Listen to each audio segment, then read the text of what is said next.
is, and I've been thinking about this, is like right before Caesar crosses the Rubicon, you know, and he's sitting there in Ravenna, and he's kind of waiting, he's kind of planning and thinking about what to do, and like it would be me and a friend of mine, and I kind of you put yourself in as a lead role, and that at best helps you think about like, well, how would I react? Oh my God, and you kind of embellish some things, so that's how you write yourself in the story. Yeah. So it's not you, it's the character, but you're using Now, yourself are as the you model. a contemporary of Caesar, or are you some visitor from the future? You're a visitor from the future. You and a girl, right? You're both history Roman nerds, right? So you kind of know history. So you're visiting to do research. That's a good premise. Well, the premise is actually it's three of these guys, Okay. and they're all united by one thing. They took a Roman history class together in college. Okay. And so the three of these guys, they took a Roman history class together in college, and they loved it, and they really became good friends. And they've been good friends, and they've been good friends for like 5 years or so. Now, one of the guys, so each person's done a different thing. The girl became a Roman nut and is still studying history. Yeah. So she's kind of still in college, but working that sort of thing. So she really knows her history. Yeah. The guy is he's in the military, okay, or he just got out of the military. So he's like anyway, he was in combat too. So he has that experience, and he was intelligent. And he went as an officer. And he just wanted to do it real quick, and so he's fought and he's had experience in that. So that was his background. And the third guy was a scientist. The scientist had discovered or he was working with time travel or time teleportation, or even viewings, things during a past time.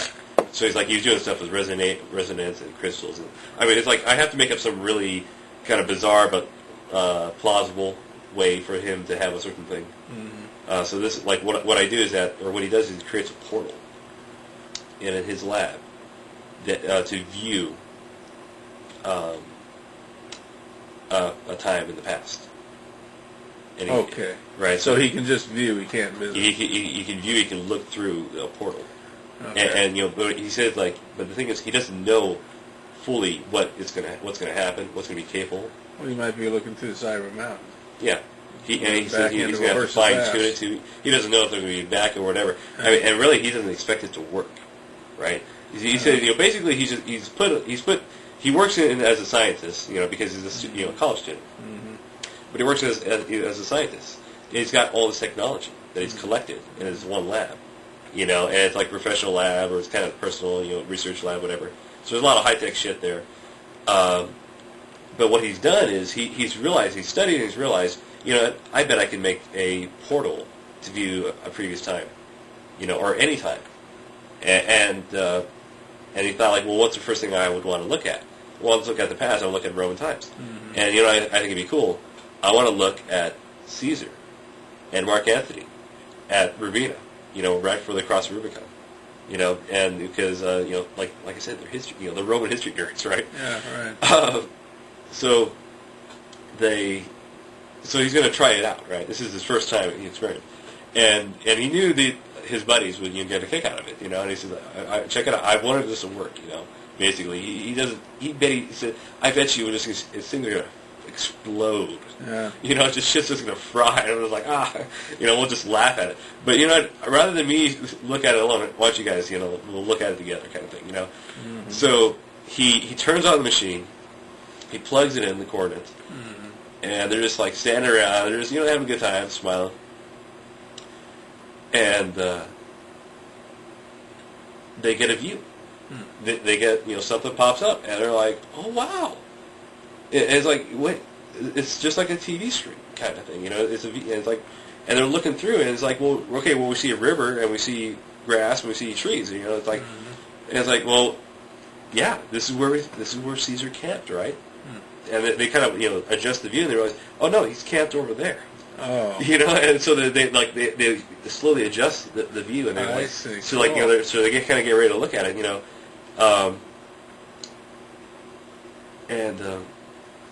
So they're in there. Yeah, so like they're looking at it, but before they could do that though, of course things start going haywire shit.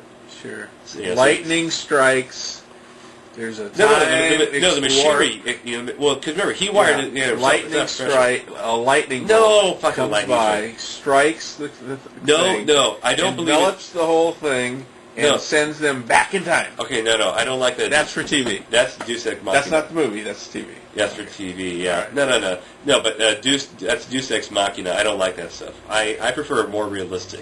For my science fiction. Okay, what's your my science fiction fantasy? What's but your anyway, way out? No, it's just like it falls apart. The machinery falls apart and it starts exploding. Or it's like really it's not so. It's like literally things are exploding and things are on fire. And it was like things that like just literally bad because he had to power it. So he's got some kind of weird shit going on, and radiation zips through the room, and the guy and the girl they're looking at the portal, and the thing is like it's by this point they're kind of looking at the river, so like okay, but all this machinery around them starts exploding, and a wave of radiation, hits them, and he feels warmth. He feels like a really weird warmth. He doesn't understand it. He realizes, oh shit, it's radiation.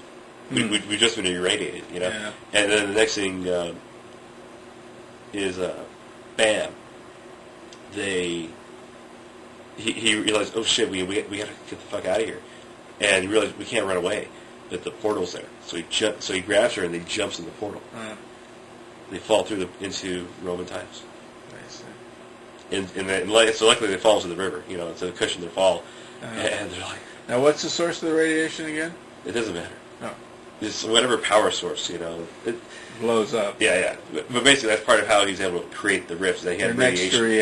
They're next to a fusion reactor. That's the only way they can get enough power to do this fantastic thing, to rip open time like this, Maybe. It takes huge amount of power, not only to rip it open, but then to control it. No. Well, no, the idea is that you use radiation is part of, it's a harnessing, and it's also it's kind of like a power source, but it's also it creates particles. Yeah. And that's what radiation is, that it's particle creation. Yeah. And that's what happens when you create particles. So for a lot of my science fiction ideas is that it involves the creation of unique particles. Special particles, basically, is what they're called. So you're creating kind of like a hyper state of reality. And that's kind of what, and that's why it's kind of plausible. It's like basically you're going to channel energy into a generator. Did I tell you about the Huey in England? Yeah. No, tell me later. Okay. But I'm going to show you the tape. It's very impressive. But so that's the concept. The idea is that they end up in Roman times.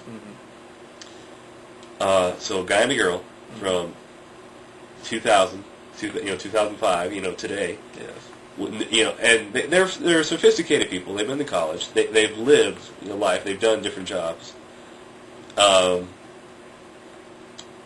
now they find themselves in Roman times, knowing all that they know. They know all of they know a lot of Roman history. Sure. So they know most of what's going on with Caesar and. Do they understand Latin? No, she knew Latin. He knew a little bit of Spanish. Because he based off yourself. So he knew a little bit of Spanish. And so, as a result, because the thing is, I have to write it. Right. Like when you write stuff, you always want to write stuff you know, and between knowing English and some Spanish, you could understand a lot of Latin. And that's the other thing too, is that a lot of English is based off Latin roots. So I studied Latin roots, but he speaks a pidgin Spanish. He speaks pidgin Latin. Yeah. Is what the Romans would pick up on it. Because remember, what did the slaves speak? Well, if he was speaking Spanish, they would probably understand him. Because barely. Spanish, I think, is even closer to Latin than. No, but they got to remember though, their way they framed their words were different. They could kind of switch around their nouns and verbs. Yeah, but you can communicate, with it. With a few nouns and verbs, you can communicate a hell of a lot. Yes and no, and that's why their technology has progressed so well.